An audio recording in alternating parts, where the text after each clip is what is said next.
is your WESN News on the Hour. I'm Naomi McNish. Thanks for joining us. Here are the headlines. Funeral for Kelly Village woman killed by stray bullets set for January 27th. TSTT to submit final cybersecurity report on 2023 data breach. PNM Digicel West contest heats up as new candidates emerge. And internationally, court to hear state's challenge on Trump's birthright citizenship order. Now for the details. The funeral of 36-year-old Sharida Ali, killed by a stray bullet during a police and bandit shootout in Beetham Gardens, will take place on January 27th at the St. Joseph RC Church. Ali, a mother of two, was hit in the head while at a friend's home on January 18th. Investigations by the Police Complaints Authority and police continue as they await ballistic reports to determine the source of the fatal bullet. TSTT has announced it will submit its final report on the 2023 cybersecurity breach to Public Utilities Minister Marvin Gonzalez. The October ransomware attack exposed 6 gigabytes of customer data. TSTT says it acted swiftly to contain the threat and has since rebuilt affected systems. The incident led to the departure of the then CEO, Lisa Agard. Gonzalez has called for an independent investigation into the breach. The race for the PNM candidacy in Digicel West intensifies, with 3 candidates now nominated by party groups. Broadcaster Hans Devines leads with 14 nominations, followed by former Senator Yokima Bethelme with 5 and Curtis Toussaint with 2. The constituency executive is set to screen candidates before a decision is made. Meanwhile, other constituencies, including LaBrie and Laventille East Mover, will also have screenings this week.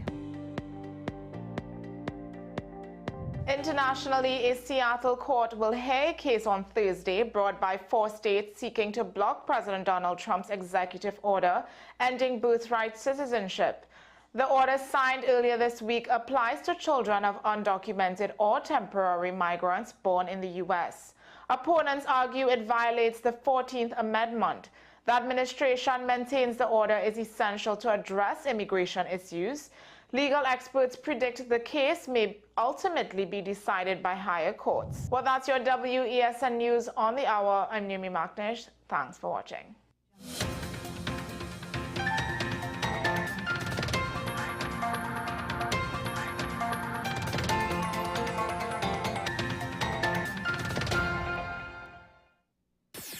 WESN.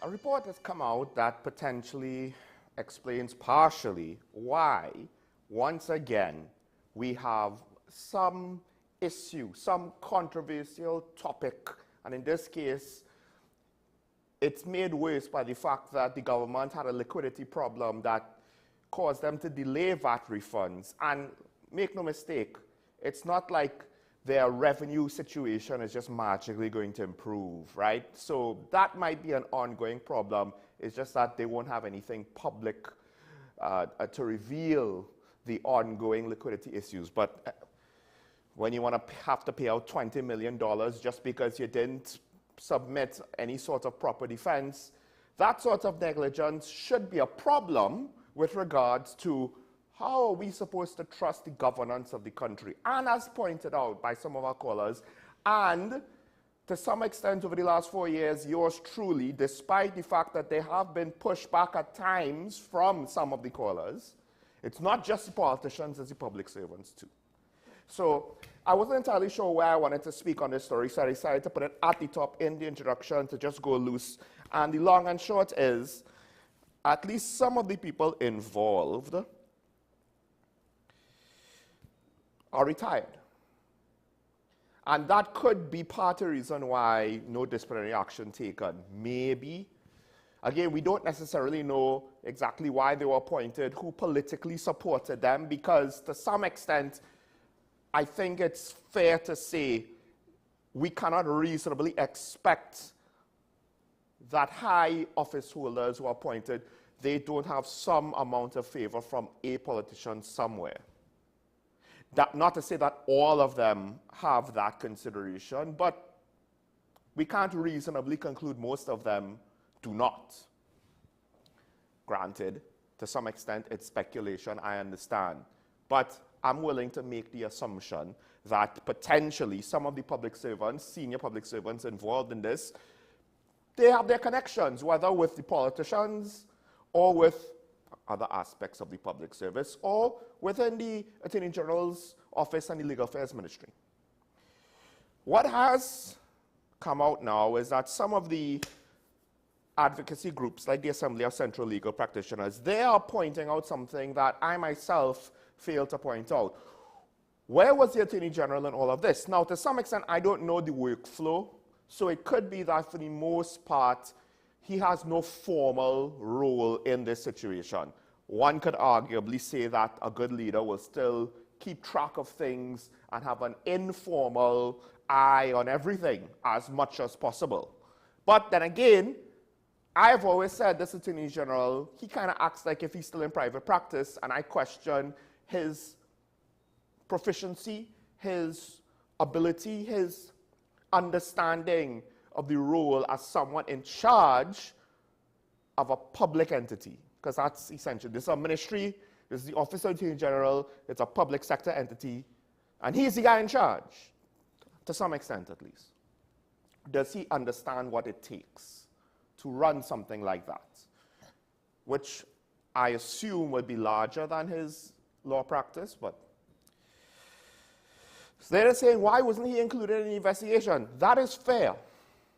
That is fair because the same thing came out with the Auditor General situation from the Privy Council with regards to the Minister of Finance. So it is fair to say we have a situation where the Attorney General had a big press conference, and it was almost like if because he had the press conference, we just assume, well, it can't be his fault. And that actually, to some extent, does make sense, right? Because that's a great way to set a precedent for a get-out-of-jail-free card. You just be the one to go to the public and complain about it, and then we'll just assume you're not involved. Not saying that he was directly involved, but again, to what extent does his overall oversight, the buck stops here, right? This is what happens to CEOs in the private sector. If under your watch things goes bad, even if you didn't directly cause it, you still oversaw the situation that led to it. But here's the problem. Here's the problem. They also look at the lack of disciplinary action as a negative. This is political negligence, in my view, a failure of leadership by the Attorney General, and there should be some responsibility cast there because of no one should be disciplined or charged. Now, to me, to some extent, that seems like you're trying to have your cake and eat it too. Because on one hand, they're saying, why are you only looking at the senior public servants? Look at the AG. But then the AG, why didn't discipline anybody? Unless someone has very significant, like the AG's role in matters like this is X, Y, and Z. At best, there's no way he's going to be 100% responsible for this. He'll be partially responsible. He'll have to bear some of the responsibility, some of the blame, maybe bear some of the consequences. But if you want to say, why are they going after the senior public servants in this situation, understand that if you want to see people bear responsibility, some of it is going to fall on them. There's no way around that when some of those roles were the roles directly involved in this situation.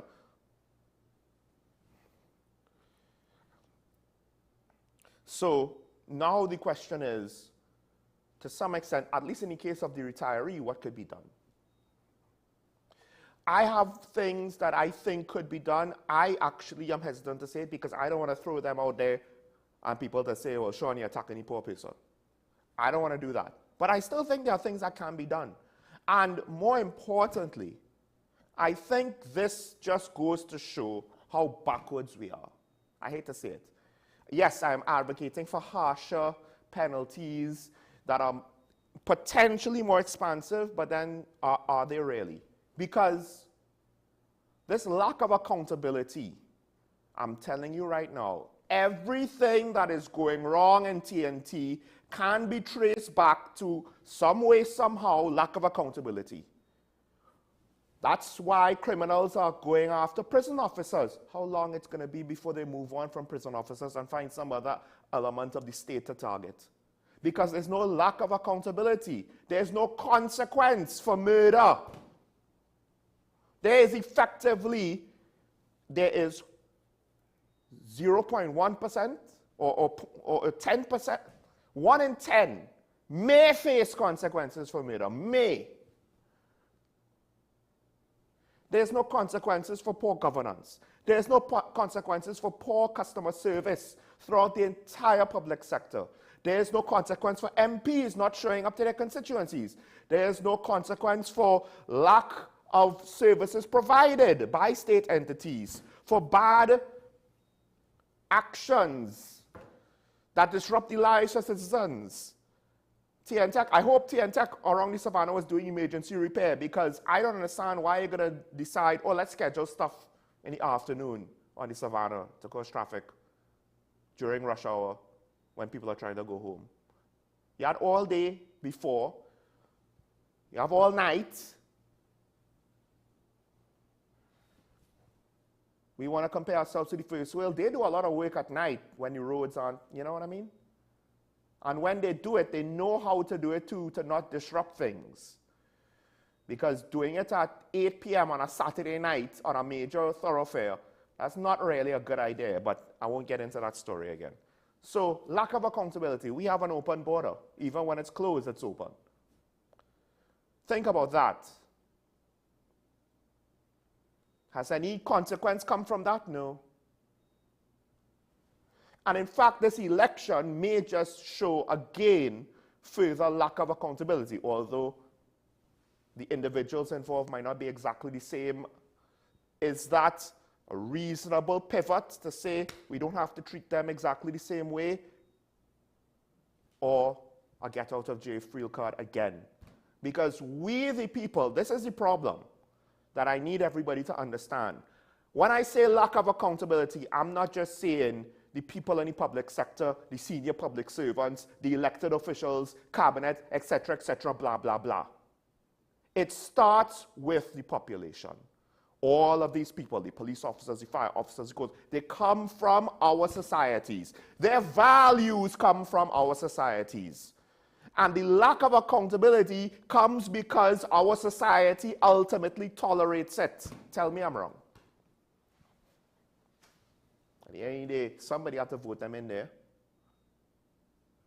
Don't blame anybody else, because majority rules in a system of government as we've set it up. And if you want to say, well, they didn't get the popular vote, listen, at the end of the day, it's not their fault people didn't come out to vote.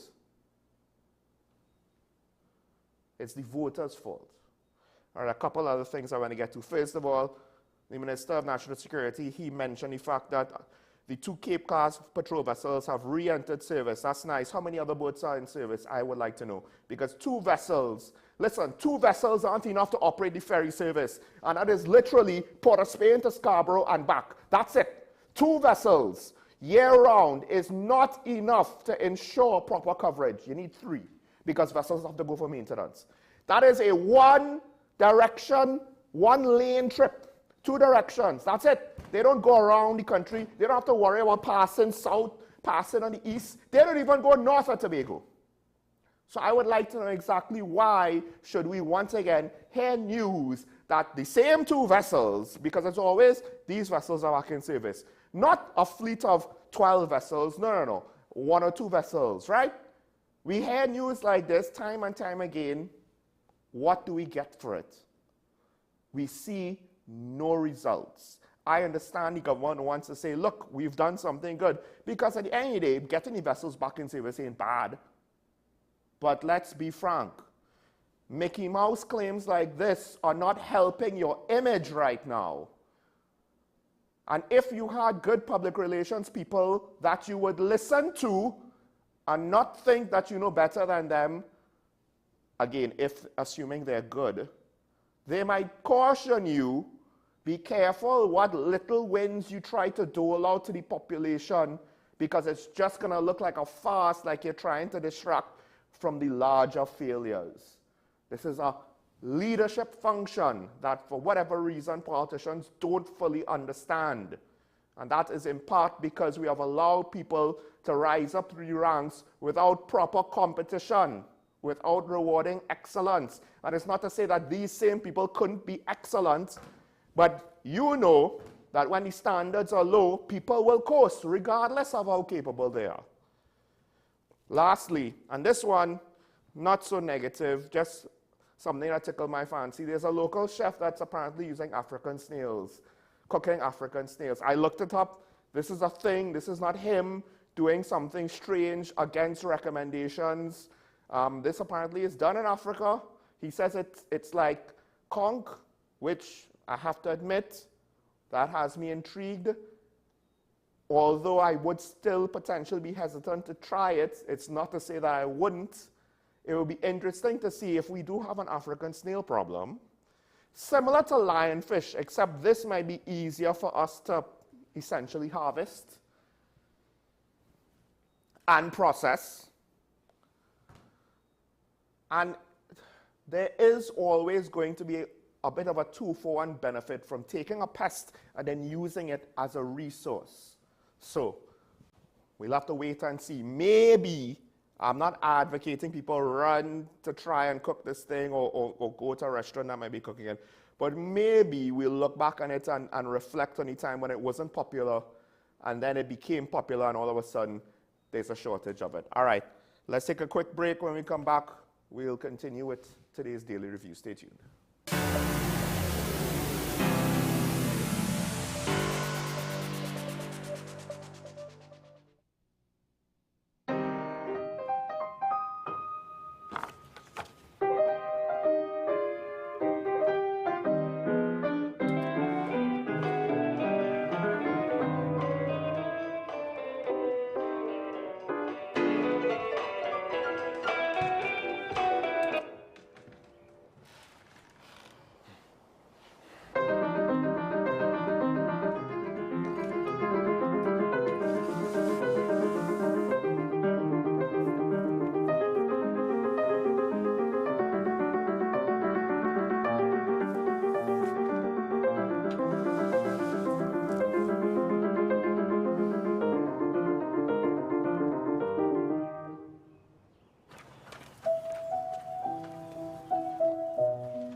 Simon's Musical Supplies Limited. We are the specialist in new and used musical instruments, carrying top brands like Yamaha, Pearl River pianos, vinyl and Sabian cymbals, Remo and Evans drumheads and Fender guitars, just to name a few. Also a wide assortment of music books, pan and accessories. At Simon's, we service what we sell. Trust the leader. Call us now at 625-6412 or visit us at 20 Board Street, Port of Spain. SM Group International Limited, your solutions partner for the latest innovations, brands and competent staff to meet your needs. We provide products and services in the following divisions: executive services, event rental and services, power and heavy equipment, construction and property management, food and beverage, aggregate and sales and distribution. Check out more on our products and services at www.smgrouptt.com. Contact us at 221-7445 or email at info@smgrouptt.com. We are SM Group International, your solutions partner. The best for your baby is at thebesttoys.com.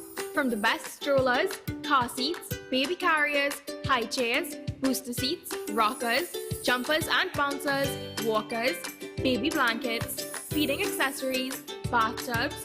Visit us in store at Forces Flagship McLean. Shop online now at thebesttoys.com. Order via call or WhatsApp at 332-BABY.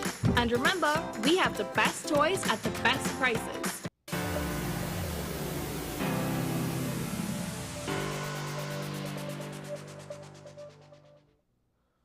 All right, let's not waste any time and go into today's Daily Review.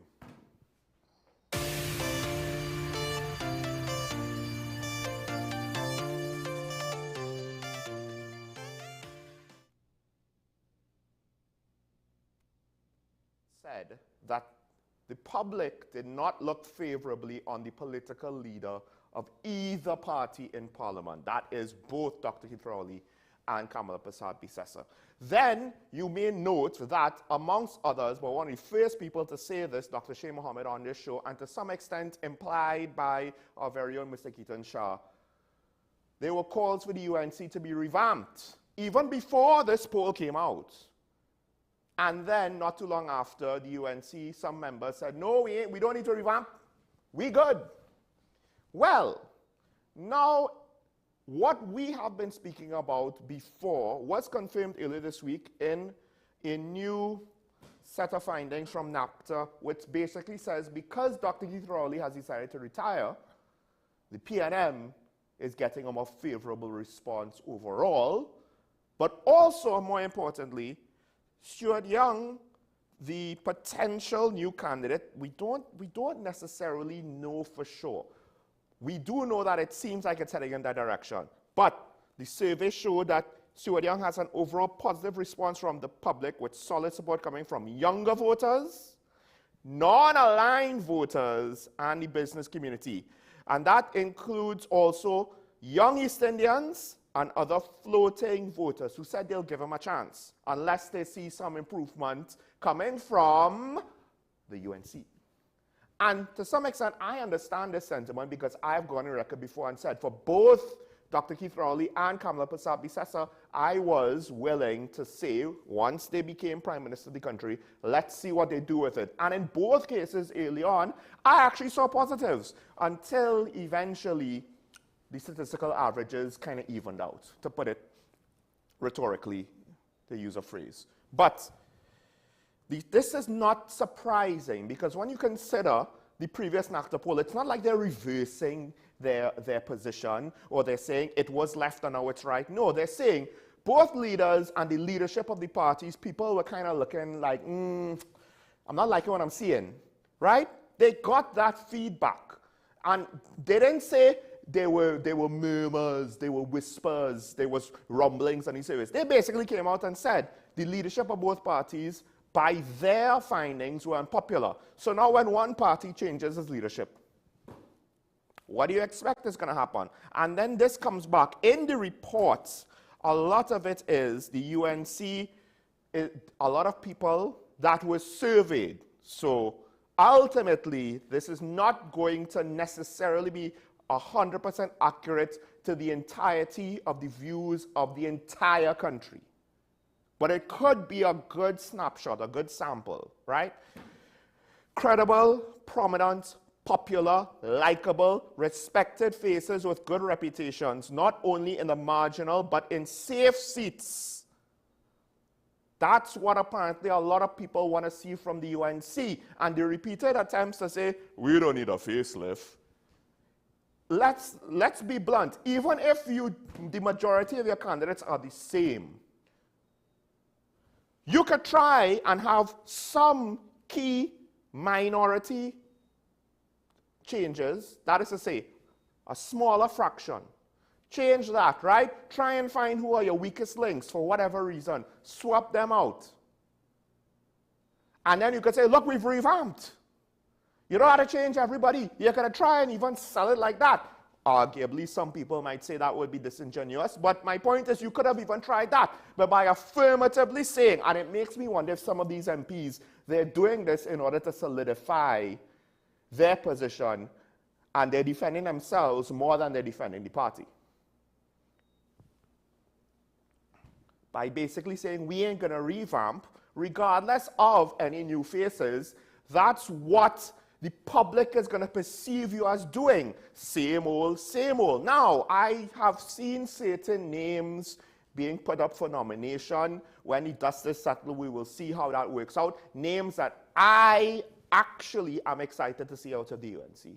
But right now, that's the minority. And it's not to say that I could come up here and tell you, these are perfect people, all of them, right? That have no flaws, that have no doubts, whatever, whatever. Other people might not be as high on them as I am. I understand that it is what it is.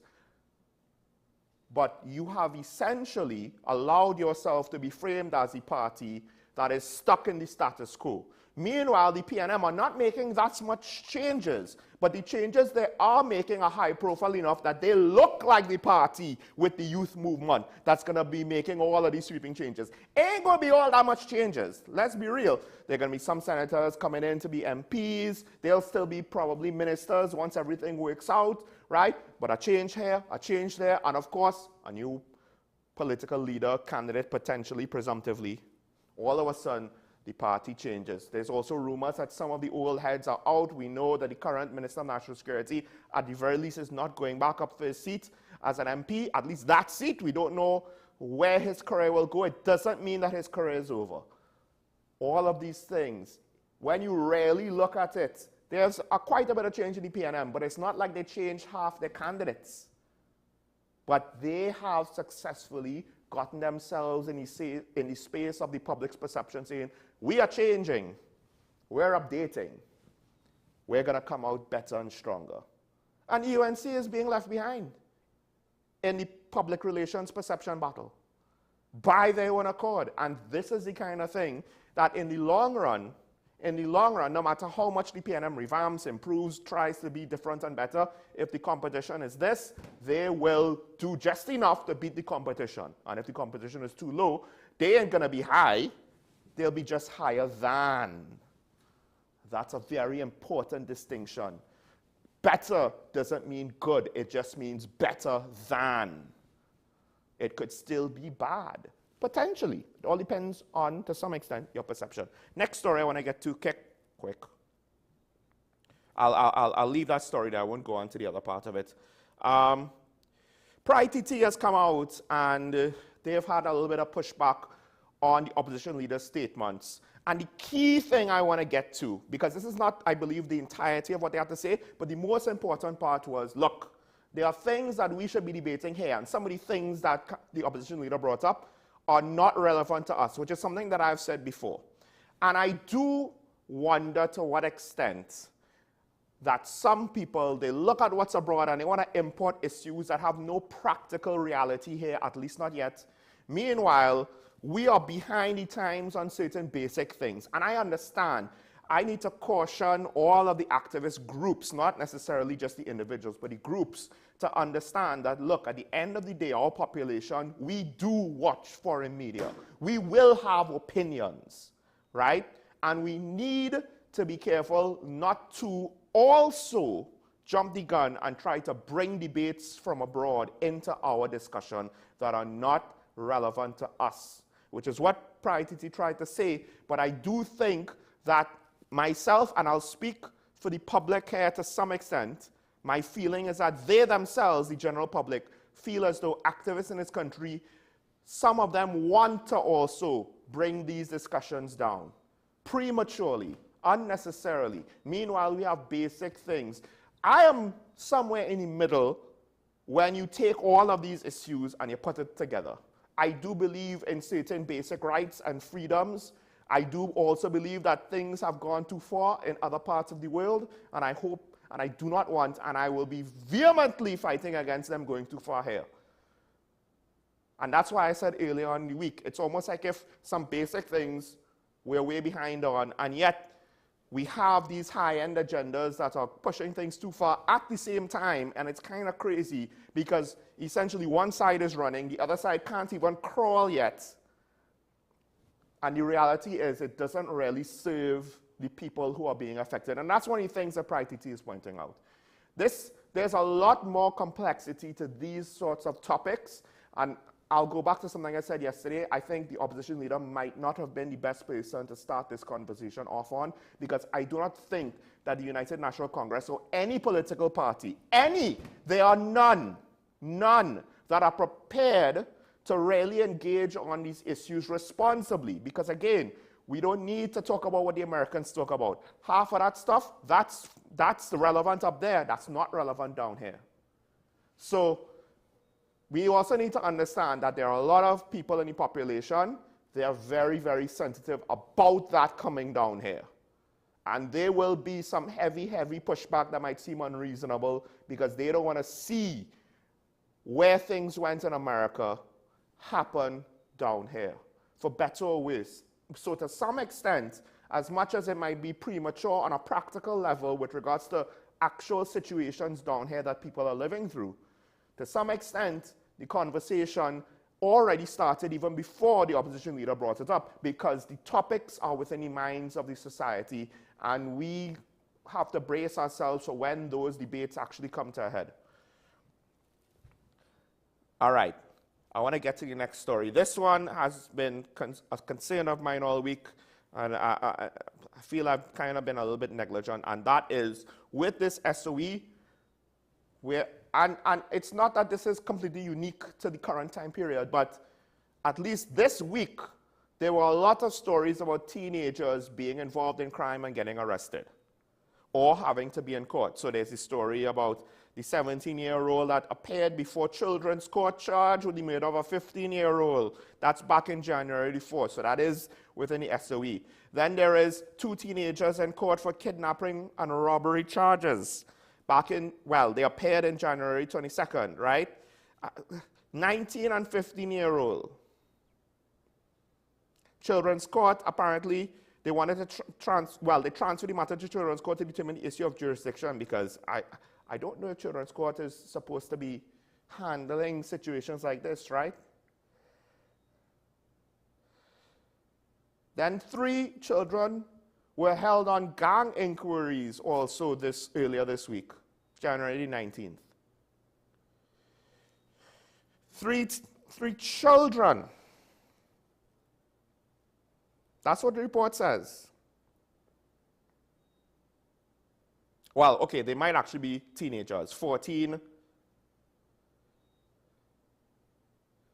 Young teenagers. We're not talking 19-year-olds, and even then, that's bad enough. And that's that is, essentially, these reports highlighted something that we've spoken about before, that has been in the public consciousness and discussion before, but maybe we don't necessarily understand how bad it is. Kids are being involved in crime, whether they're being encouraged or they want to opt in of their own accord. It's happening. Our education system is not just educating the future leaders of Trinidad and Tobago, it's also failing the future criminals of Trinidad and Tobago. The village is no longer there. The system isn't working for them. And also the economy as they see it. I'm not saying that, look, all criminals, if we just fix the economy, crime will go away. Obviously not. There will always be a subsection of society that wants easy money, or, regardless of how good it is, that feels the system is working against them, right? Now, we don't have anything as convenient, quote unquote, as systemic racism, like what you would see in other countries. Or we might have some kind of racism, yes, don't get me wrong. But notice how we don't have the ability and the capacity to blame a lot of our problems on that. So then what do we do? Because for the most part, it seems like we're burying our head in the sand for a lot of these problems. And dare I ask, do you want to see the police deal, quote unquote, with 14-year-olds involved with crime? What about, as one story some time ago said, children who are being recruited by gangs? Should the police deal with them, quote unquote? Do we want to see the gloves come off for teenagers? Granted, in some cases, they're talking about being involved in gangs, they're talking about murder, kidnapping. These are serious crimes. But here's one of the harsh realities of children being involved in violence. Because they are child soldiers, right? In Africa, there was a children's crusade back in the Middle Ages.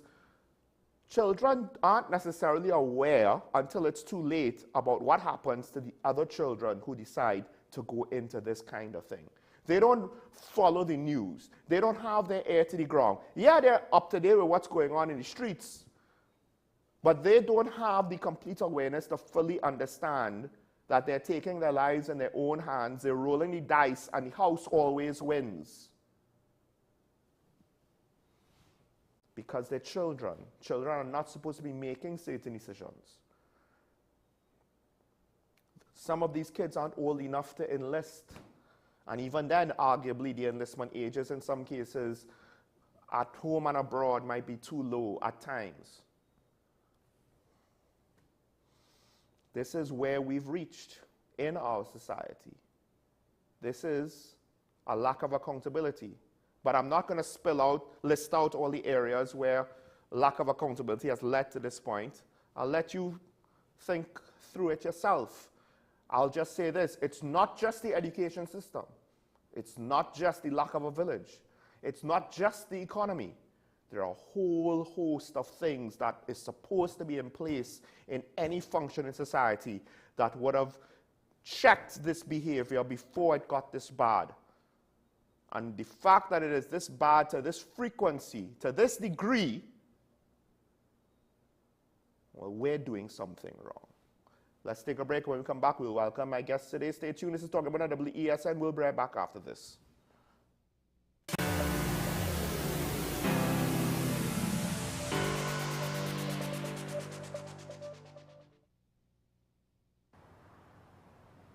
Bill and Ruth fell in love with the Benjamin Moore color Dry Sage, but they tried to match it using another brand's paint. I mean, it's close enough. Almost identical, really.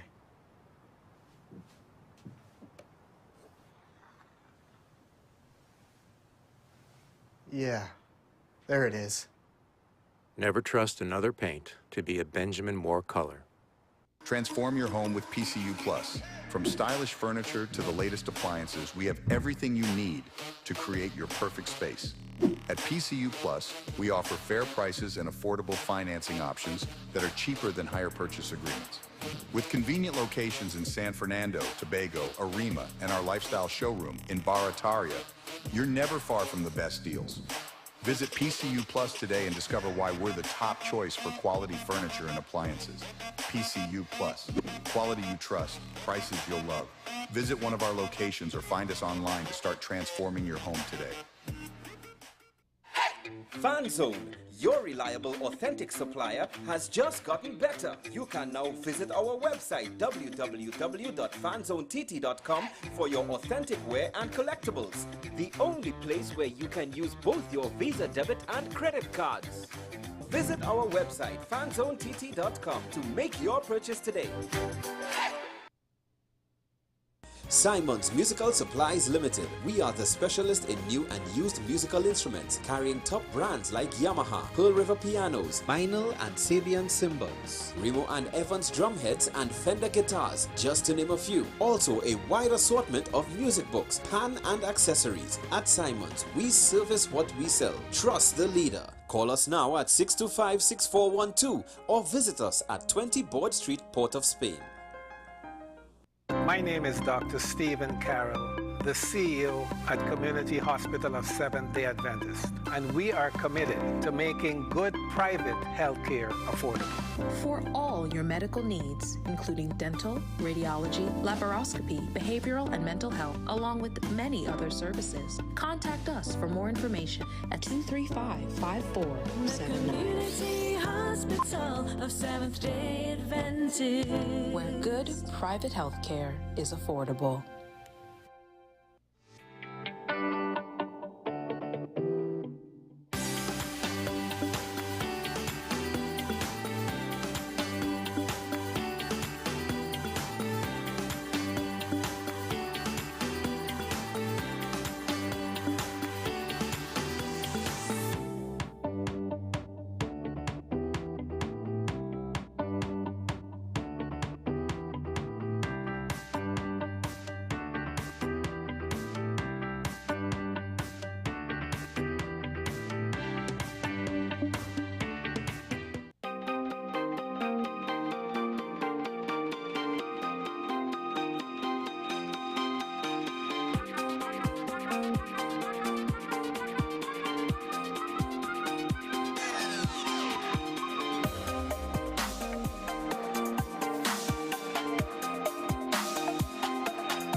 I'm back here and talking about the WESN, the Content Capital, and I am joined by the new old face, or the old new face, that is retired inspector, at least pending retired inspector, Ashraf Ali. Good morning, sir. Morning, Sean. Happy New Year to you. Happy New Year. No, well, I've seen you for the New Year. Yeah, that's why I saw Happy New Year. But, oh, all right. I could have sworn that we've seen we did. We did. But it's not good to say Happy New Year. Okay. But the amount of things that are happening in the world. Well, yesterday I introduced Keaton, right? And then I was like, look, I just have to put on a happy face and smile because there's so much negativity. And the problem is people are like, well, why have to be so negative? What do you want me to do? Put my head in the sand and just hope it all goes away if I ignore it? Yeah. So we had some issues. We had some, and I know you was talking earlier just now, and it was mentioned about children involved in criminal activities. Yes. And that has not been addressed in any particular manner. It has been existing for a number of years, and I think we just keep recycling it. Right. When something happens, then the narratives comes up and people start to talk about it, and then afterwards, the assembly wonder, we leave it alone. Then something else comes up again, and then you start discussing it again. But I think in this case, I can't remember, but the SOE essentially has given us, oh no, it's not one story. We're gonna get a cluster, we're gonna get a bunch, right? To kind of further reiterate the point of this ain't no isolated incident. This is a trend. This is an ongoing pattern. This is a devolving situation, right? And I think one of the things that people need to understand is, one, I guess children, listen, some of these kids aren't old enough to drive. They're not old enough to drink. They're not old enough to vote. They're not old enough to determine a lot of things for themselves because they're still minors, right? However, they're old enough to carry an AK-47. They're old enough to carry a Glock. Well, not legally. That's what I'm saying. Right. They're not legally old enough to do certain things in accordance to the laws. Yeah. But they're carrying Glocks, they're carrying pistols, they're carrying AK-47, they're going and putting on robberies, right? And you want to treat them as what? Children? Yeah. Well, because this is the thing, right? There have been reports in Africa for, a couple decades now about children being used as soldiers, essentially being, to some extent, manipulated. They're easily manipulated. That's the whole reason why they can't drive, they can't vote, they don't have certain legal rights to do certain things, right? So now we kind of need to understand that I guess we've neglected them to the point where we have left them at the mercy of people who are more than willing to exploit them. And that is the reality of it. These criminal gangs, they use these opportunities. Some of them can't even dance. Some of these teenagers don't even have an ID card to get a job. Oh, crap. But they may be working for substantive amounts because of what they are doing. Mm-hmm. Right? And they don't see the need to get a job anymore because no 8 to 4, nothing else. They're getting what they want. So they want best brands, they have that. They want clothes, they have that. They have money in their pocket and they have power. They have power by placing a weapon in their hands. Isn't it safe to say also most kids are not thinking about, oh, I need to buy a house, so I need to do that. Their expenses are relatively low. What they want to buy is relatively, compared to an adult with a full household, relatively cheap. So it's easy to tempt them because it doesn't take much. You don't need to say, hey, I have 5 million I could give you. You could just be like, hey, I have 50,000. And to them, 50,000, they never seen 10,000 before, 1,000. Is it that we have just left this generation and say, okay, listen, let them fend for themselves? Because I do not see them looking to the future. They're not planning for any future. They're living today for today. Yeah. Right? So Carnival is coming right around the corner. We're in a state of emergency, but we're going to have Carnival. That's going to be very interesting. It's going to be very interesting.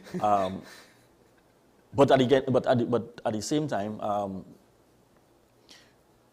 these opportunities out of the Army, SOE, anything allowed. Carnival is a period of people that want to come and free up themselves and enjoy themselves. We always had a number of crimes taking place leading up to Carnival because persons want to get additional money in their pocket. And we know crime has increased, certain type of crimes. But the SOE doesn't have a curfew. So is it going to decrease? Maybe, maybe not. Is that the police is going to work twice as hard? Maybe, because the situation is there. These persons, these fellas and these teenagers and these groups, they want to continue their trend, you know. Look at the situation in the prison officers are facing at this point in time. Yeah. By doing their job, I'm not saying that they're all delinquents and they're all. But when you do your job, the consequences of doing it, doing searches for contraband is part of your function. Yep. And if I'm doing my function and my family is put at risk for doing what I have to do, then the public is saying the law enforcement not doing the job. But when you are doing your job and your family is put at a risk like that, what do you think the officers are going to do? Well, I understand where you're coming from because, yes, that's what the association said. It looks like these reprisals are for them doing what they're supposed to be doing. It's like, well, the criminals expect us not to do our job. This, like, at what point is the cart really going to be put before the horse and the inmate's going to run the asylum? Because in the long run, usually, smart criminals won't understand. Well, if we try to run the asylum, they're just going to eventually come down harder on us. Like, there's no way that this is tenable for us to maintain this, right? Yeah. Unless society is completely corrupt. But I don't think we're there yet. No, unfortunately, I don't think we are there. So, but at the same time, while I understand what you're saying, in this case, the basic immediate situation is people doing their job. I would argue that the fact that this situation exists at all is maybe not with any individual officer, right? But the overall situation is essentially one where too many people are not doing their job or not doing their job well enough because... And that adds to the whole chaotic situation where you're doing and you have 10 who are not doing. And even in society now, so let's bring it out in society. One person abides by the law, but 10 persons willing to break the law. And when you chastise or stop the 10, you're asking why. You're always looking at why didn't check the other person, why didn't stop that person. Is you broke the law. Don't ask why somebody else didn't break the law. Because we don't accept responsibility and accountability. And you were talking about accountability earlier in your program. We don't really accept accountability. It's always about somebody else is wrong. Yeah. Somebody else does do it, so why that somebody else can't get... Like, somehow magically, well, it's not fair I get punished for doing the wrong thing and they didn't get punished. Because sometimes it's not that they didn't get punished, it's that they didn't get punished yet. And somebody has to be the first person arrested, and then somebody will be the second person arrested, and so on, right? And that is why it is difficult, even in our society right now, with a lot of changes and things, everybody want to confront. Everybody of the opinion that, everybody was of the opinion that when an officer or a law enforcement officer, I wouldn't say officer alone, I say a law enforcement officer is carrying out his function, you have a right to question why he is doing X, Y, and Z. Yeah. Because you have the opinion that he or she should not be doing that. How do we catch criminals? Is it that we have a magic ball or a crystal ball that I get up in the morning and say, okay, I go by Sean house. Sean is the man with all the guns in the house? No. It's building relationship, building community base, getting information, getting intelligence, and then acting upon it. I don't think the public is feeling that we're in a state of emergency. Yeah. And it's a good feeling. It's a good feeling that you could still have, for law-abiding citizens, you still have flexibility to do what you have to do. Right? But on the opposite hand, so do the criminals. Well, speaking of that, because there is one story, there's two sides to it, right? When I spoke about it initially, it was one of two stories where police essentially intervened in a crime that was ongoing and resulted in some people being shot and Yes. killed. One was somebody chopping someone. So I'm like, well, you know, it's kind of hard for me to reasonably put forth any sort of possibility that was not justifiable shoots because it's mid-chop. What do you want the police to do? Let him chop, right? And then say, stop chopping or we'll shoot you. Like, no, I get it. Now, the other one was there was a robbery. The reports are that they were fired upon first. Of course, some people in the public might question it. The family is questioning Yes, it. yes. One of the victims has blunt force wounds, I think, or bruises, right? I'm not a medical examiner or a doctor, so I don't know, you know, what it would mean for the body to have bruises. I would assume those bruises wouldn't have happened post-mortem. But the point is, the real issue that I want to get to is regardless of how that turns out, I have to agree with the Minister of National Security here. If you engage with the police, because there's a report one gun was found at the scene, so it could have just been 1 out of the 5 open fire. You engage with the police, don't expect things to perfectly be done that you will be safe and survive. Oh, my friend who is sitting in the car with me, he opens fire. And what? They're not going to miss? They're not going to... Like, no, somebody in our group gets in a gunfight with police. We are all liable to face consequences, no matter how unjustified. And that is a real situation because there's no reasonable or logical way that someone can say, okay, it's you who shot at me. And especially in the moment. That's only in the movies. Yeah. It happens in the movies, not in real life, right? In the situation, they saw the vehicle, and the information was that the person, they robbed the business place with a firearm. So obviously the officers know that there are firearms in the vehicle, right? And they saw the vehicle intercepted. You choose to shoot at the police. That's a bad choice. Because it's not like the criminals in TNT, they have shown restraint. So claims that they shot first, we need to automatically assume to be untrue. Like, if anything, the criminals have shown a lack of restraint. So it's not hard to believe that they did shoot first, no matter how foolish it may seem in the moment, because we hear it all the time. And you're saying it's not just with young adults in their early 20s, but also with teenagers. Exactly. They're not thinking about tomorrow. So the police is just one more person to fight. So I normally would like to ask ask the public, where is the public outcry when some criminal person, somebody from some gang, decide to spray down the place? Yeah. And innocent persons get killed. Are you going to tell, where's the outcry to come and say, you should not have sprayed down the place, you should have shot the person that you was intended to shoot? Where's the outcry?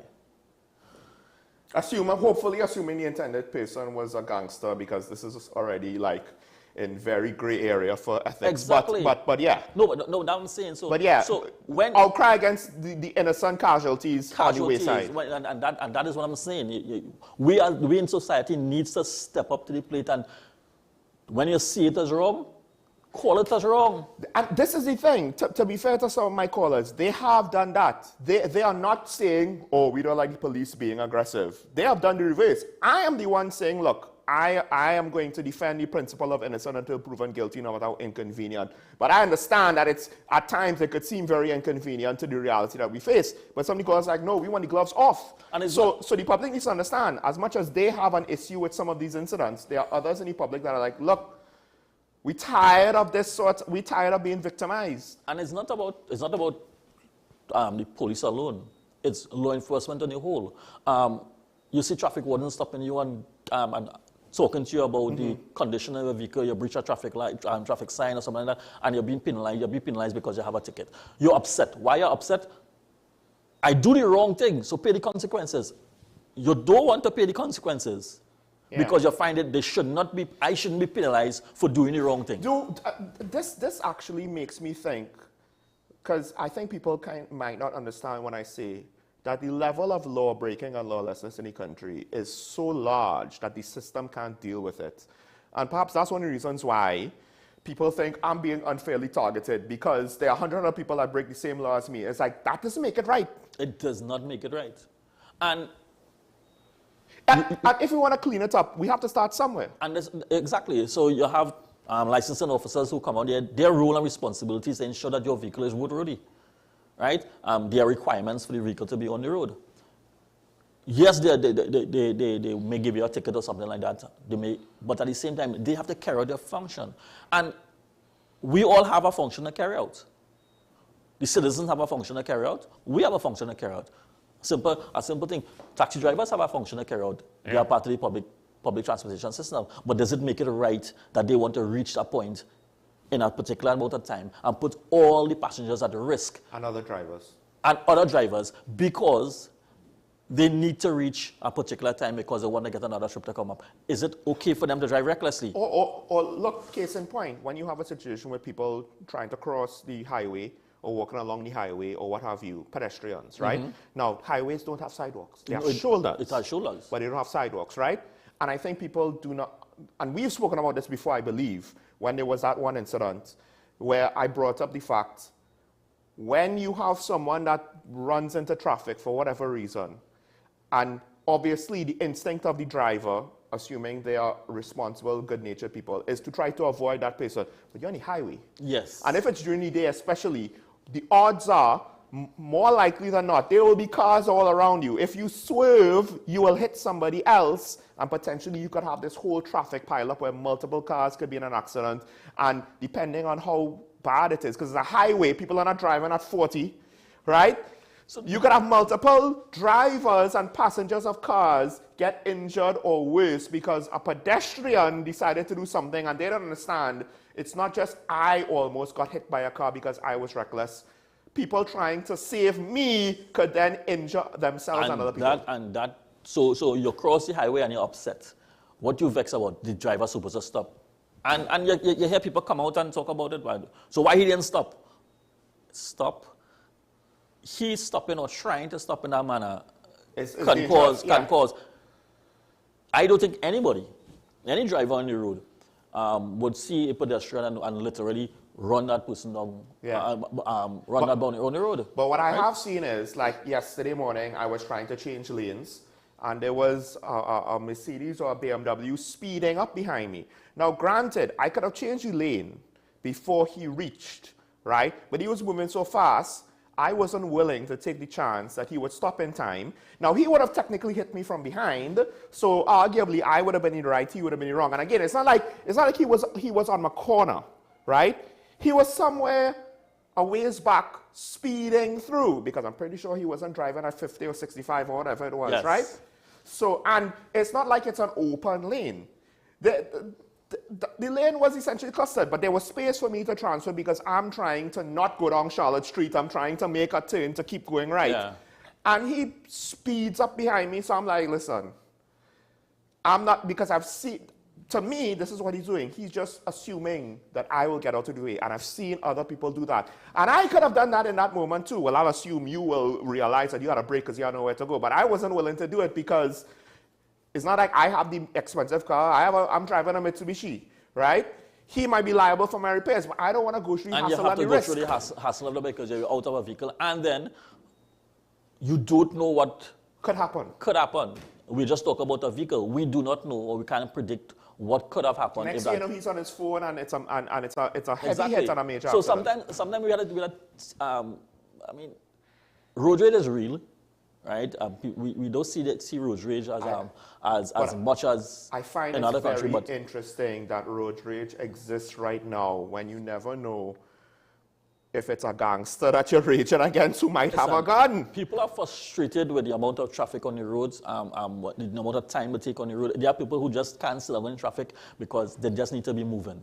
And it's true. I'd rather go the long way around just they're just trying to get through, and it brings a lot. It brings a lot. So you have a lot of things that happen on the road. Here's lack of accountability that adds on to this. Essentially, people have to have their own cars. Why? Because public transportation is limited.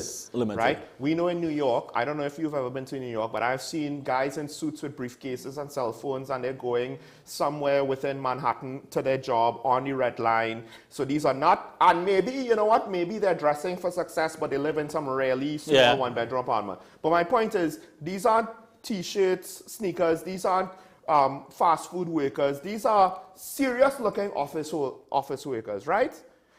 And they're taking public transportation. We don't have that here. And because we have things like the PTSD that can't even maintain their buses, much less, you know, have a function that's a viable alternative to either taking a taxi, which may not be registered, it might be a P car, which may be a security risk for you, At the same time, or having to get your own car and drive through traffic yourself, right? So then now that adds to frustration, that adds to the negative emotions of people. It adds to their exhaustion because it's not as easy driving through traffic, right? Yeah. And that could affect the judgment, right?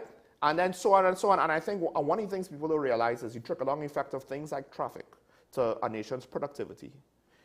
In part just because if 80% of your workforce is stuck in traffic an extra hour a day, how are we going to be productive? Yeah, you lost a whole hour, 1 man hour loss. But here's the thing. For delivery trucks, that affects the business.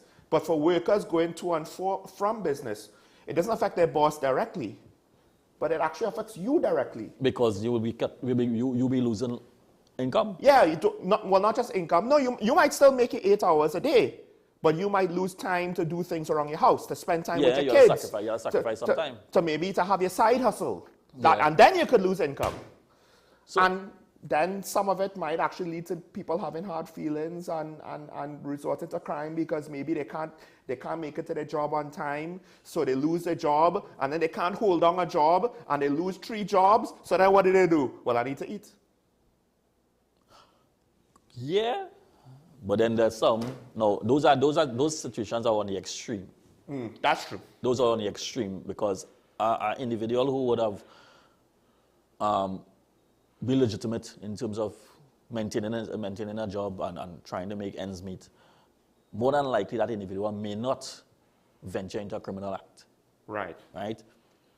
Or not criminal act like gangs and violence. Yeah, sometimes it might be fraud, maybe. Something there. You might even get you may get some persons who are doing shoplifting, because shoplifting is also I think we see a lot of videos of people shoplifting. Some people shoplift because of what? Like some people is actually for survival. Exactly. So there's a lot of things that we have to look at when it comes to dealing with crime in Trinidad and Tobago. Now, we're not necessarily going to go into it. One of the callers pointed out the fact that it seems like inner city urban environments, low income, high rise houses, and there's a certain degree of city life that kind of, and you see it, whether it's the UK, rest of Europe, North America, here, it's a breeding ground for crime.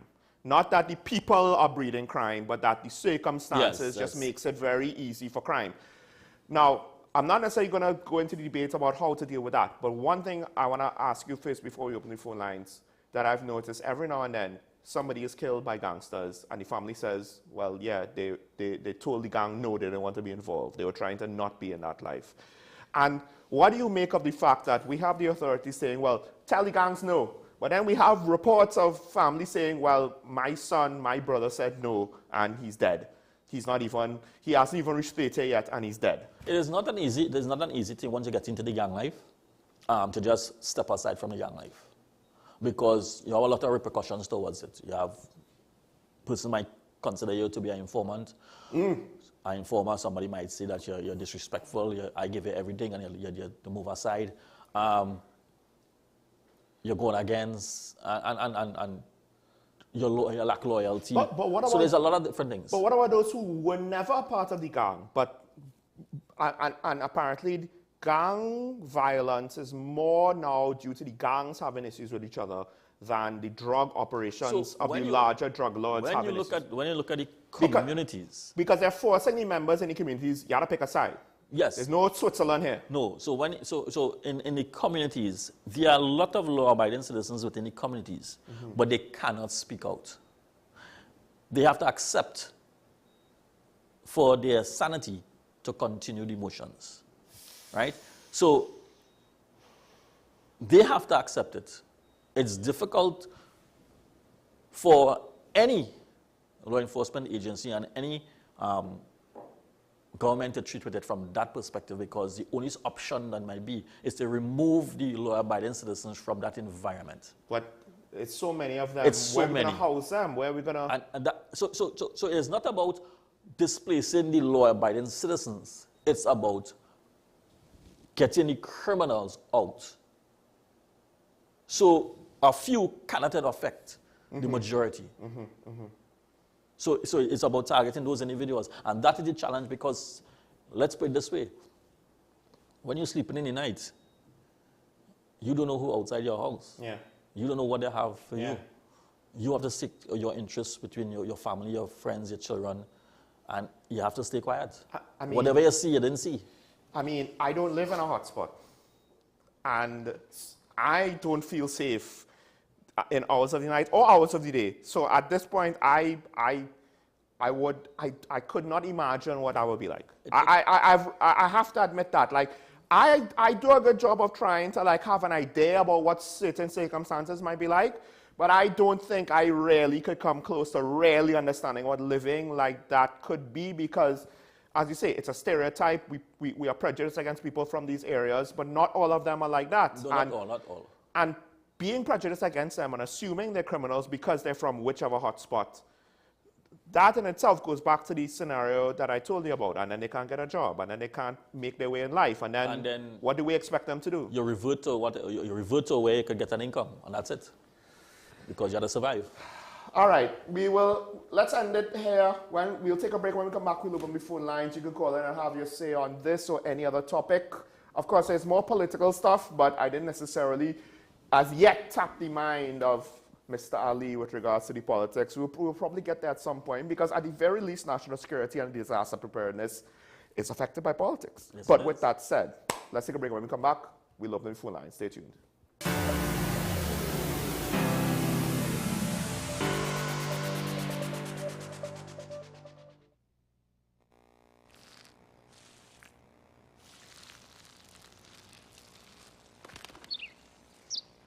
Maybe he landed here totally by coincidence.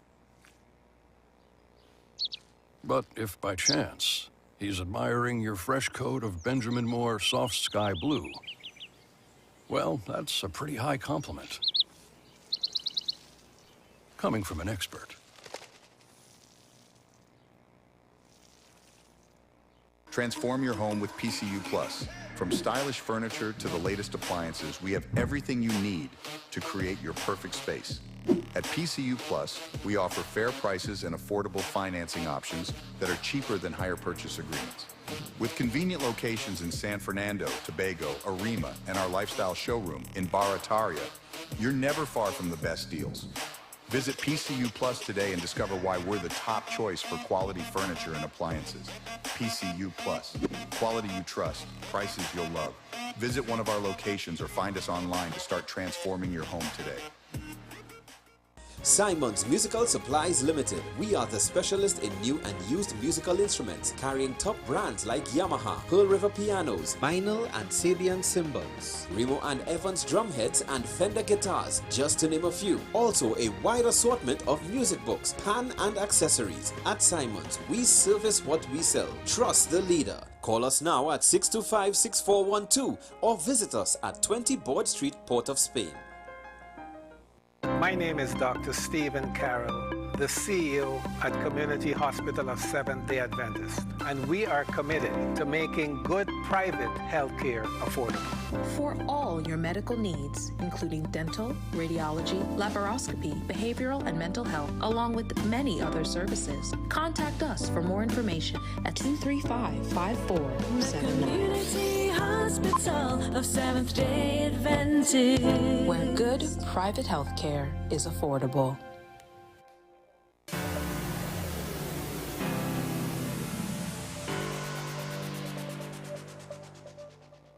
Welcome back to Talking About, ladies and gentlemen. Now is the time we'll open up the phone lines. Last chance for the week to call in and have your say on whichever topic you want to do. What do you make about the PNM's resurgence with regards to their new youth movement? One outgoing MP, at least she said she was outgoing at a PNM event, basically said she's making way for the young. Look at what the Prime Minister is doing. This is what we have to do. I'm going to retire. And to some extent, it seems commendable, in part because it's low-hanging fruit that we're seeing the opposition not doing. Is it a pun that she used there?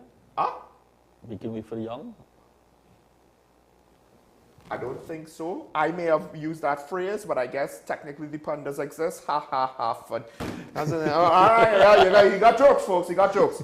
So as I said, we could speak about that. We could speak about other things. There are a set of political topics. I haven't necessarily spoken again about the UE protests because I'm still not liking the fact I feel the students are being left hanging out to dry, and I hope it doesn't come and bite the institution and its staff back in the rear end if admissions start to drop because the uncertainty is going to affect them, but I'll leave that there. The phone numbers are on your screen. You could call in and have your say. Just remember to please mute your TV when you get on air. Don't try to follow the show while speaking to us on the telephone. And while we wait for calls, because, you know, we'll see if the trend continues, and I'll get maybe one sentence out and get interrupted. But one of the things, you know, we've just had a situation with an MP with a fire, and we were speaking about it. And I just think, in general, would it be fair to say we should look at what's going on in California and learn some of the lessons? It's a warning sign of things like that could happen Climate here, change. and it might be happening here. Climate change is real. But not just that, under-resourcing. Yes, and notwithstanding that we are we're on an island, what we have to look at also is that the winds across the island, it can fan some additional fires. Yeah, I mean, maybe you could get wind turbines, but also it could blow the fires from one building to the next. I think we have Dabadi on the line. Good morning, caller. You on here? I should. Caller, good morning. You're breaking up, though. What's up? Am I still breaking up? Yeah, no, you're breaking up. I don't know if you could call the other number. Caller, try calling the other number. Yeah, I mean, all right. So we'll wait to see if the caller comes back. Because, yeah, we have the northeast trade winds. We have, at times, the rains comes at us all of a sudden because the winds are blowing the clouds down the pipe so fast. But we just came out of how you call it, a gust alert. Right. Right, with high gust winds and all kinds like that. So when we believe that it may not happen or it can't happen here, we just can't sit down and believe so. But you pointed out too, like things are being built up in the Woodbrook area, a lot of businesses, bars, kitchens, alcohol. As we build up more, because we're still stuck in the Northwest, right, a lot of us, or maybe in pockets around the western side of the island, right, north to south. The building up then further increases the risk of these things happening, not so? Yes, it adds to the overall risk of fire. So yes, I know the fire service would continue to do their inspections on a regular basis, but that does not say that things cannot happen. And of course, more people are using water, less water pressure. We have Dabdi back on the line. Caller, good morning. You're on here. Hi, Sean. Morning. Yes, Ralph. Yes, are you confirm or you asking superintendent? You're breaking up still. I'm hearing him. I'll relay if anything. Continue, Dabdi. Now, I was asking whether Ralph is acting superintendent or acting ASP, or if you confirm ASP. No, I am an inspector. I am on pre-retirement, so I have not been confirmed as yet. Well, a lot of officers would have gotten promoted to the division during vacation, so it might still come. And congratulations for all the good work you have been doing. Yes, Sean, I don't even want to go political this morning. I want to talk about Carnival. There's a topic that you never raised concerning the revenue that can be generated from Carnival and how do we actually go about increasing that revenue. Every year the government spends quite a lot of money on Carnival and there's really no reconciliation as to what sort of revenue we actually make. You hear sometimes the hotels are booked to capacity, taxi drivers make a lot of money. Something that I would like to talk about, and if we get away a little bit from the politics and bashing the police, that would be a nice little topic for a few minutes. Okay. Well, and maybe this will come up later on as well, but what comes to mind as you ask that question is essentially there are a couple of basic low-hanging fruits that's easy for me to say in general, but it's not easy necessarily to implement. One, I think, is it needs more effective marketing in order to, as an event. But then coming from that, branding and planning. Because with regards to planning, what are your objectives? What are you trying to achieve? What is your focus, right? What is the overall product? Because it can't just be, well, we kind of do things willy-nilly and hope that we make money. No. We need to kind of have a focused effort to say, like when you have an Olympics, there's a theme. When you have World Father's Day or Men's Advocacy Day or Women's Rights Day or whatever, there's a theme. There's something to focus it on. There's something to kind of, to kind of inform people for this particular year, to kind of help with the branding, to help with the messaging. And with regards to our products, right, generally speaking, part of it is then, we could analyze, can we incorporate more traditional elements? Can we save and commercialize more traditional elements? Do we index in on more modern elements? Where could we grow? What could we further push? What parts of our monetization strategies are working and not working? So how do we fix it? When you think planning. When you talk carnival, what carnival are you speaking about? Well, that's the thing. To me, when I say carnival, I technically mean generally everything, right? But yes, we're talking about the upcoming carnival before Easter. Right. So the carnival, why I'm saying that is because a lot of the focus is on the carnival in Port of Spain. Yeah. The main hub of carnival. Well, so when I said everything, I also mean the traditional aspects, which are not limited to Port of Spain. That is why there's a lot of conversation as to carnival. Carnival in Port of Spain is the main focus. In the city of Port of Spain. Yes, in the city of Port of Spain where everybody come, but there are also carnivals in other areas that bring different culture, different aspects of carnival in the areas. Right? You have the rural areas, you have carnival in Cedros, you have carnival in South. The thing about this is that, are you investing in the type of carnival throughout Trinidad? Because carnival in Trinidad and Tobago is unique to anywhere else in the world. Yes. Right? Our proclamation says that carnival can take place from Tuesday morning until Monday morning, 4 a.m. till 12 midnight on Tuesday. It does not say carnival cannot. So anywhere for 2 days you can have carnival activities. We have had carnival activities in many different areas. But how are we marketing all those carnivals? Exactly. Because it's not about the carnival on the streets of Port of Spain alone. Because part of it is, and this is the missed opportunity, you could market carnival and then incorporate that into your year-long marketing campaign, right? And like the carnival marketing obviously will be different and geared for a different customer, right? But then those distribution channels and so forth could then help be utilized for then, okay, how do we market the country for tourism in July, August, in September to January, right? Autumn into the winter months, or September to February, right? All of those time periods will be different. But you could get established relationships with tour operators, marketing companies, various different events. When you have tourism, ecotourism? No. Entertainment tourism. I don't know why I'm blanking. When you have a car show, conventions, right? In a convention center, there will be the equivalent for tourism depending, right? So all of those relationships are things that I believe had, but not anymore for the most part, at least not to the degree that we should. We have San Fernando waiting on the line. Good morning, caller, you're on there. Good morning, Sean. Morning. Good morning, ESP. Ali. But I still, you have to give me some time to get accustomed to civilian life. Fair enough. I like that idea that he talked about discussing something else. Let me say this about Carnival, Sean. Carnival is, what would I call it? Carnival is an event in this country that the government of Trinidad and Tobago has allowed to slip through its fingers. And I'm saying that in respect to revenue. Carnival generates billions of dollars in this country. And most of that, those billions of dollars go to the hands of individual groups.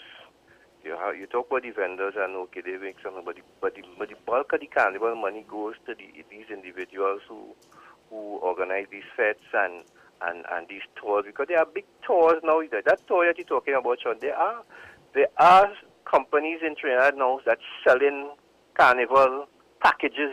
They're selling hotel, costume, fetes. It is happening.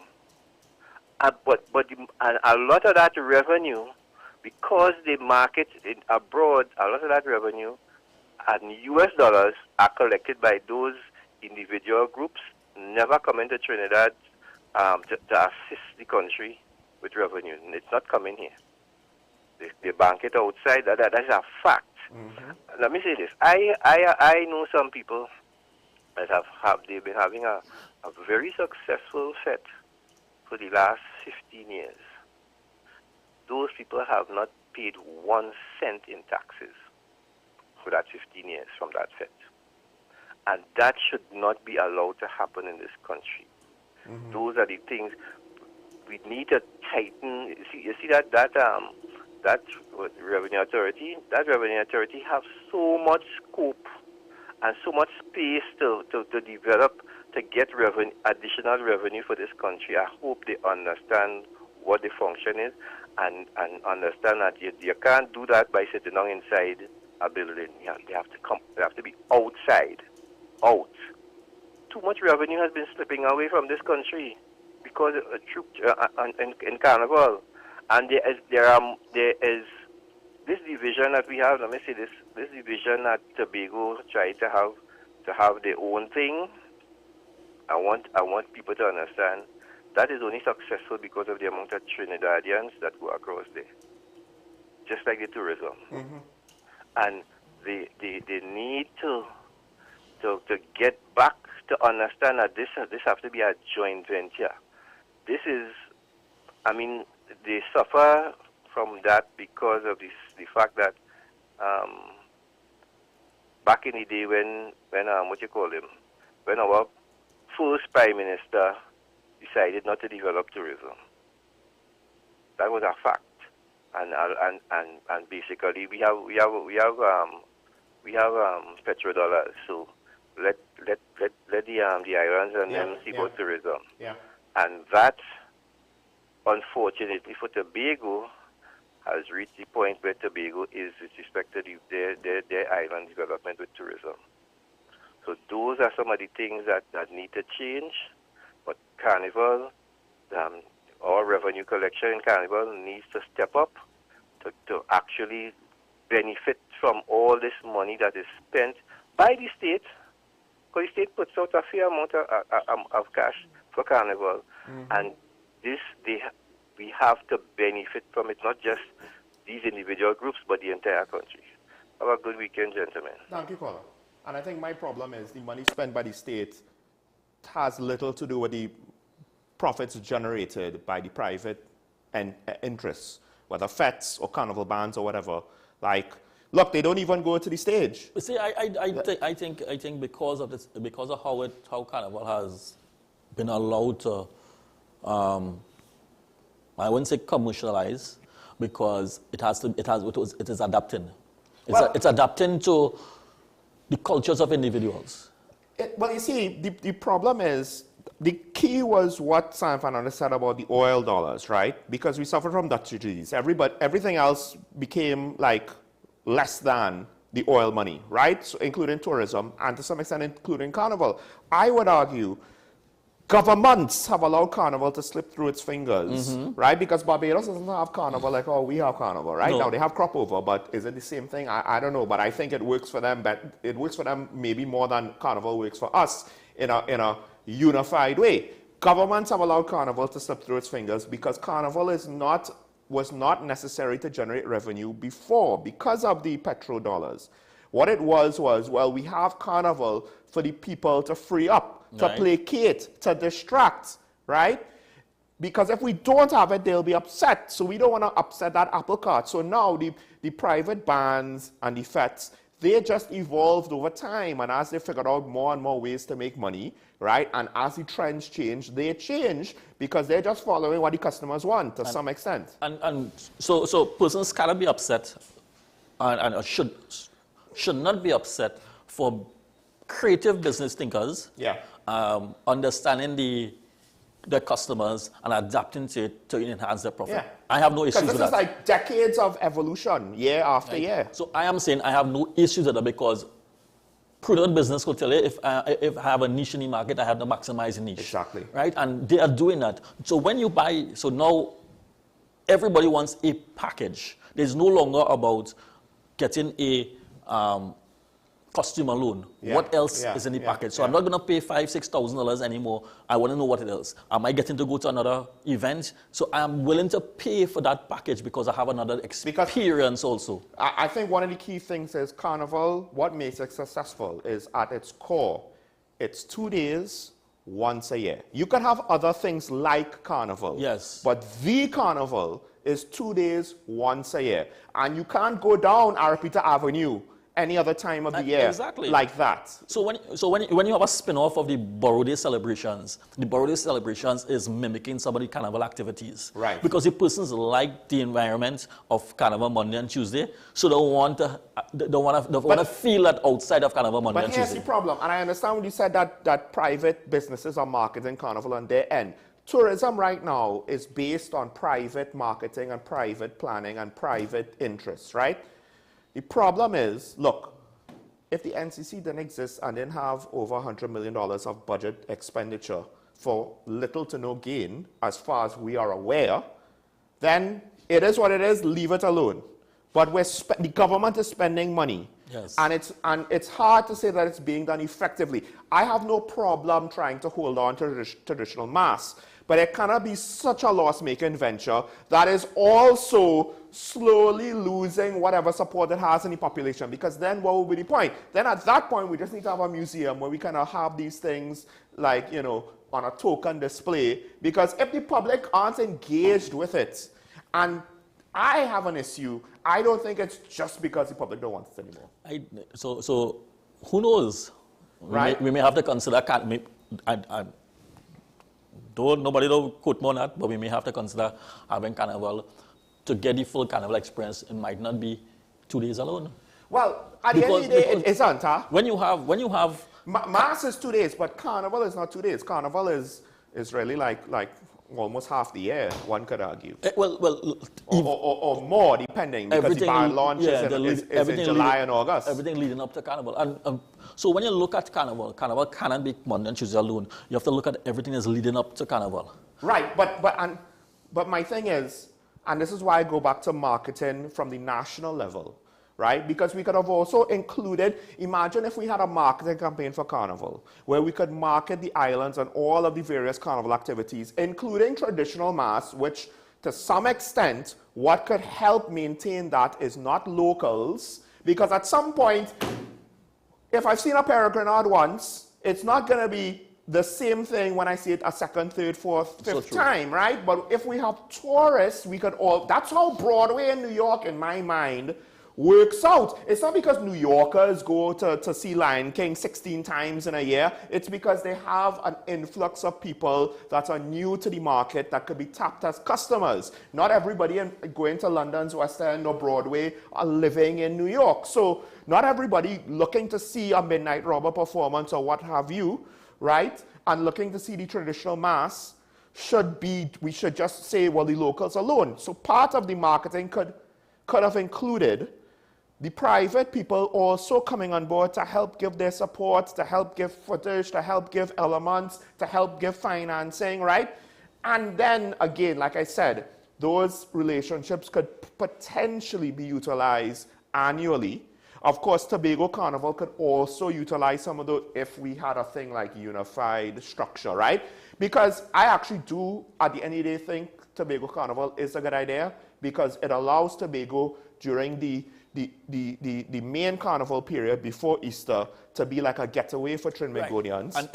And then at the end of the year, they have their own event that locals and foreigners could flock to. So that is why Carnival Monday and Tuesday, all other venues or areas that have Carnival is competing with Port of Spain. Right. So when nobody cannot compete with Port of Spain. Port of Spain is a hub. Yes. Right? It's the main. It's the main. So you have to operate in a different capacity to say, listen, are we going to have Carnival in South on Carnival Monday and Tuesday? Because I want to attract a different And who are you going to attract? Right, because I cannot compete with Port of Spain. Right, so then marketing will then come down to, and this is where it comes to proper planning. Okay, we know we have Port of Spain. Tobago has found its niche. They are going in October. How do we get a niche for San Fernando? We still want to have a carnival for the people in South and not have to go to North, but then what could we do to then further help brand it and market it to be its own unique thing that people could look forward to? Because then, at some point, there could be a case where you don't want to eat in the same restaurant every night. Right? Maybe one year some people from North go South. Maybe and people from South will go North, right? And we'll trade off. And that is why you're seeing Carnival throughout the island. Yes.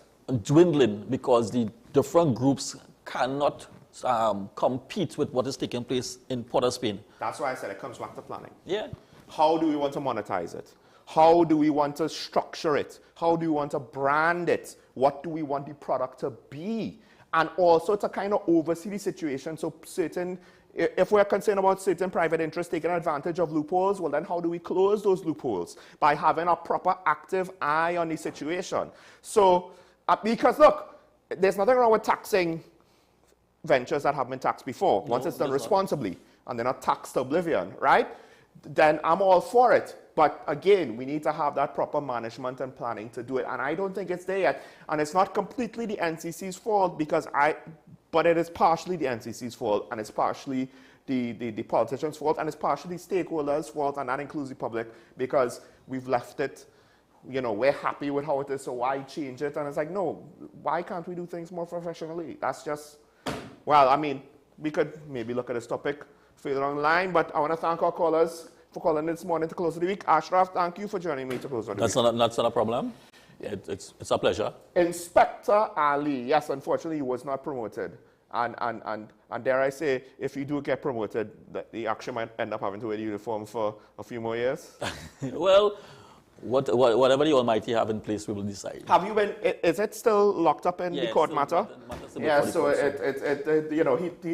everybody has to just wait and see. So we'll leave that there, folks. Remember, make this weekend a good one, as Mr. Shawda always say, and remember your allegiance to this twin island republic. The divisions between the two islands are things that we should be concerned about, but we need to come together, not just push each other apart.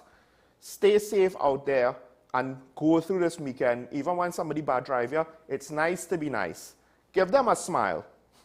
If, try and be positive so we could see each other on Monday morning. Bye-bye.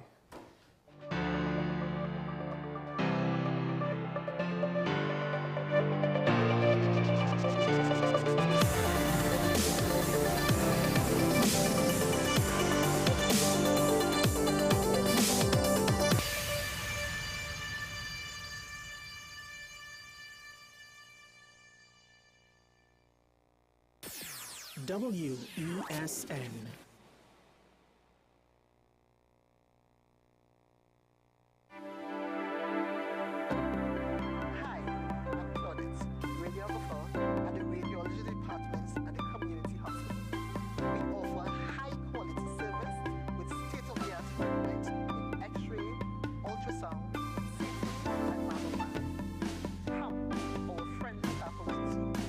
Give us a call at 235-5479. The Community Hospital of Seventh-day Adventist, where good private health care is affordable. Bill and Ruth fell in love with the Benjamin Moore color Dry Sage, but they tried to match it using another brand's paint. I mean, it's close enough.